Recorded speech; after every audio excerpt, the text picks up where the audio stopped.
Media கிரிக்ஸ் viewers உங்க எல்லாருக்கும் ஒரு பெரிய வணக்கம். இன்னைக்கான வீடியோ என்ன அப்படின்னு பாத்தீங்கன்னா, சிஎஸ்கேவோட ஒரு பெரிய இஷ்யூவா இருக்கிற இந்த மிடில் ஆர்டர் பத்தி தான் நிறைய பேர் பேச சொல்லியிருந்தீங்க. அண்ட் எனக்கு கொஞ்சம் உடம்பு சரியில்லாததுனால தான் I think 1 or 2 days video போடலன்னு நினைக்கிறேன். நிறைய பேர் கமெண்ட்ல கூட கேட்டிருந்தீங்க என்ன ப்ரோ ஆச்சு அப்படின்லாம் சொல்லி. உடம்பு சரியில்லை, வேற எதுவும் இல்லை. ஓகே, இப்போ finally I am back and நிறைய வீடியோஸ் வரப்போகுது. அதில் ஒரு வீடியோவா இது இருக்க போகுது. எஸ், என்ன மேட்டர் அப்படின்னா சிஎஸ்கேவோட மிடில் ஆர்டர். சிஎஸ்கே வந்து இப்போ ஓப்பனர்ஸை ஓரளவுக்கு ஃபைன் பண்ணிட்டாங்க அப்படின்னே சொல்லலாம். எஸ், நம்ம பையன் ஃபைனலி வந்து பார்த்தீங்க அப்படின்னா ஒரு 3 வருஷத்துக்கு அப்புறம் சாலிடாக வந்து அவனுக்கு ஷேக் ரஷீதுக்கு வந்து வாய்ப்பு கிடைச்சிருக்கு. ரொம்ப நல்ல கிரிக்கெட்டர் ஆக்சுவலி. ரொம்ப நிறையா வந்து பார்த்தீங்க அப்படின்னா கிரிக்கெட் டொமஸ்டிக் லெவலில் ஆடி இருக்காரு, Under 19 ஆடி இருக்காரு, தமிழ்நாடுக்கு அகேன்ஸ்டாகவே நிறையா நல்ல கேம்ஸ் ஆடி இருக்காரு. குருநானக் காலேஜில் ஒரு அங்கே தாங்க நிறைய மேட்சஸ் நடக்கும். ஓகே, அங்கே வந்து எனக்கு தெரிஞ்சு அவர் வந்து ஒரு 40-50 அந்த ரேஞ்சில் ஒன்று அடித்தார் ஒரு வாட்டி. அது ரொம்ப நாளாச்சு ஆக்சுவலி. நான் பார்த்துருக்கேன் அவரோட கேம். நான் ரொம்ப நாளாக சொல்லிக்கிட்டே இருந்திருக்கேன் உங்கள்கிட்ட. ருத்ரா ஜெய்க்வாட் மாதிரியே தான் இருக்கும் அவரோட பேட்டிங் அப்படின்னு சொல்லிட்டு. எஸ், ஒரு ஆளை ஃபைன் பண்ணியாச்சு. எங்கிட்ட வந்து பார்த்தீங்க அப்படின்னா ரச்சின் ரவீந்திரா அவங்க ஃபியூச்சரை நோக்கி யோசிக்கிறாங்க. So Rachin is best option. At the same time அவரால் பவுலிங்கும் டெலிவர் பண்ண முடியும் அப்படிங்கிறதுனால தான் ரச்சின் வந்து பிளேயிங் லெவலில் இருக்காரு. ஓகே, இதுக்கு அடுத்து யார் வர்றாங்க, வர்றவங்களோட அந்த பொட்டன்ஷியல் என்ன அப்படிங்கிறத பற்றி தான் நம்ம பேச போகிறோம். நிறைய பேர் சொல்கிறாங்க ராகுல் திரிபாதியை தூக்கணும், விஜய் சங்கரை தூக்கணும், வான்ஸ்பேடியை உள்ளே கொண்டு வரணும், அதுக்கப்புறம் ஆண்ட்ரே சித்தார்த்துக்கு வாய்ப்பு கொடுக்கணும், இல்லைனா சாம் கரனை எங்கேயாவது ஆட வைக்கணும், இல்லை ஜாமியோ ஒருட்டனை மேலே அனுப்பணும்ட்டு நிறைய பேர் நிறைய கருத்துக்கள் வந்து சொல்கிறாங்க.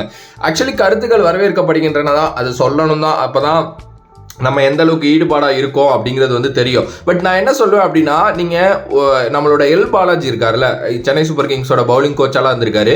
அவர் அன்னைக்கு கமெண்ட்ரியில் சொன்னார், எஸ் ஃபேன்ஸ் வந்து எதிர்பார்க்கிறது கரெக்டு தான், ஆனால் அப்படிலாம் திட்டுப்புன்னு எல்லா சேஞ்சும் ஒரு டீம்னால பண்ண முடியாது, டீமோட மொராலே கெட்டுரும் அப்படிங்கிற மாதிரி சொன்னார். ஆக்சுவலி அதுதான் உண்மையான ஒரு விஷயம். நீங்கள் திட்டுப்புன்னு ஒரு 3-4 பேரை தூக்கி போட்டுட்டு 3-4 பேரை ரீப்ளேஸ் பண்ணுறது அப்படிங்கிறதெல்லாம் வந்து கஷ்டம். ஏன்னா அது அடாப்ட் ஆகணும். திடீர்னு ஒரு 2 மேட்ச் தோத்தா பண்ண அந்த 3-4 பேரை மாத்துவீங்களா அப்படிங்கிற கொஸ்டினும் வருது இல்ல. ஏன்னா ஓப்பனர்ஸுக்கே இவங்களை ஆடலாம்னு சொல்லி 6 மேட்ச் கழிச்சு தான் உங்களுக்கு ஒரு வாய்ப்பே வந்து கிடைச்சிருக்கு. ஸோ நீங்க வந்து பார்க்கணும், இதுல வந்து ஷேக் ரஷீத் ரொம்ப நாளாவே வந்து இருக்காரு. அதனால தான் அவரை எடுத்துட்டு வந்தாங்க. அப்ப கூட வந்து ஒரு வான்ஸ்பேடியை ட்ரை பண்ணணும், பவர் பிளேயரை நொறுக்கணும் அப்படிங்கிறதுக்காக, இல்ல வந்து ஒரு ஆண்ட்ரே சித்தார்த்தை ட்ரை பண்ணலாம் அப்படின்லாம் அவங்க யோசிக்கல. ஷேக் ரஷீத் ரொம்ப நாளா இருக்காரு, அவர்கிட்ட பொட்டன்ஷியல் இருக்கு, அவர் ஆட வைப்போம் தான் வச்சாங்க. ஸோ இதே தான் இந்த மிடில் ஆர்டருக்கும் சேம் கணக்கு தான். அதுல எந்த ஒரு மாற்று கருத்தும் இல்லை. நிறைய பேர் வந்து ராகுல் திரிபாதியை இன்னமும் குறைச்சி தான் எடை போட்டுக்கிட்டு இருக்காங்க. ஆக்சுவலாக அவருக்கு இந்த சீசன் நல்லா மாட்டலைங்க. மற்றபடி அவர் ஒஸ்ட் பிளேயர்லாம் கிடையாது. எஸ், இன்வெஸ்ட் பண்ணி எடுத்தாங்க சிஎஸ்கே அவர் நல்லா விளையாட வைக்கணும் அப்படின்னு சொல்லிட்டு. ஆனால் வந்து பார்த்தீங்க அப்படின்னா அவருக்கு மாட்டலை, அவருக்கு சரியாக பேட்டில் படலை, ஒரு மாதிரி ஒஸ்ட் சீசனாக ஆயிருக்கு.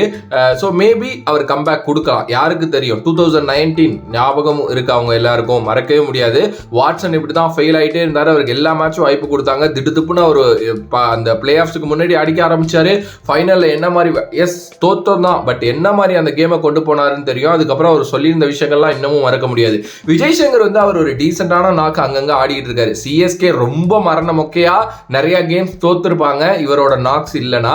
பட் ஆனால் அவர் ஒரு பவர் ஹிட்டர் கிடையாது. அதுதான் இங்கே பிரச்சனையே. ஏன்னா அந்த நம்பர் 4 நம்பர் 5 இல்லை அதுக்கு மேலே வர்ற பேட்டர் அவர் கிடையாது. ஸோ மேபி வந்து அந்த சேஞ்ச் வேணா அவங்க பண்ணலாம். பட் எனக்கு தெரிஞ்சு வந்து பார்த்தீங்க அப்படின்னா இதுக்கப்புறம் உள்ளே எடுத்துகிட்டு வர போகிறது யார், வான்ஸ்பேடி வருவாரா, இவர் வருவாரா, அவர் வருவாரான்லாம் கேட்குறீங்களே.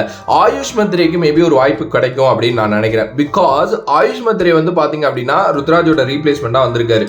இப்போது கண்டிப்பாக ஒரு பிளேயர் வேணும், அந்த இடத்துல நம்ம ஒருத்தனை ஆட வைக்கணும் அப்படின்னு யோசிச்சு தான் ஆயுஷ் மந்த்ரேவை எடுத்திருப்பாங்க. ஏன்னா ரொம்ப கிரிட்டிக்கலான சுச்சுவேஷனில் சிஎஸ்கே இருக்காங்க. இது ஒரு கோல்டன் ஆப்பர்ச்சுனிட்டி. அவங்கள்ட்ட வந்து ஒரு ஃபாரின் ஆப்ஷனை கூட எடுக்கலாங்கிற இது இருந்துச்சு. ஓகே, ஸோ இப்போ அவங்க நினச்சி இருந்தாங்கன்னா யாரையாவது எடுத்து இருந்திருக்கலாம். ஓகே, இப்போ அவங்க எடுத்து சும்மாலாம் உட்கார வச்சிருக்கிறதுக்காக எடுக்கல. பிகாஸ் அவங்களுக்கு வந்து தெரியும் நம்ம இந்த பையனை யூஸ் பண்ணலாம் அப்படின்னு சொல்லிட்டு.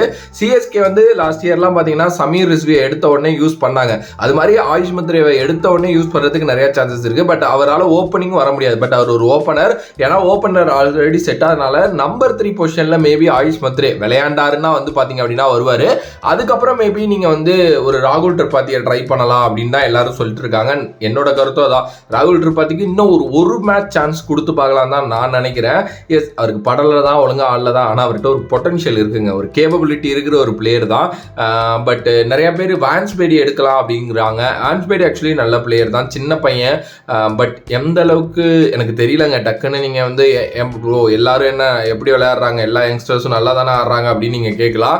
வான்ஸ்பேடி வந்து டெல்லி பிரீமியர் லீக்ல அடிச்சிருக்காரே தவிர ஒரு லாங் இன்னிங்ஸோ இல்லை ஒரு அப்படிலாம் அவர் விளையாண்டதே இல்லை. ஒரே ஒரு மேட்ச் மட்டும் எவ்வளவோ அடிச்சிருக்காரு, அவ்வளோதான்.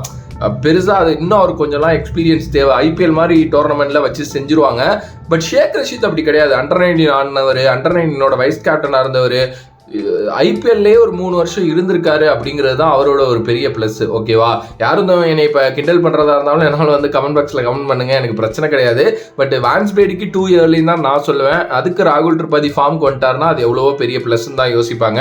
பாவம் என்ன நடக்க போகுது அப்படின்னு சொல்லிட்டு. மேபி உங்களோட கருத்துக்கள் கண்டிப்பாக மாற்று கருத்துக்களாக இருக்கலாம். அப்படி இருந்துச்சுன்னா இல்லை ப்ரோ இவங்களுக்கு பதிலாக இவங்க ஆடலாம், இவங்களுக்கு பதிலாக இவங்க ஆடலான்ட்டு உங்களுக்கு என்னென்னலாம் தோணுதோ அது எல்லாத்தையும் மறக்காம கமெண்ட் பாக்ஸில் கமெண்ட் பண்ணுங்க. If you like the video please like, share and subscribe to நம்மளோட கிரிக்ஸிப் சேனல். வேறொரு வீடியோல வேறொரு கான்செப்ட்ல உங்களை சந்திக்கின்றேன். And then bye from this is Vijay Mani. Love you all, stay safe மக்களே.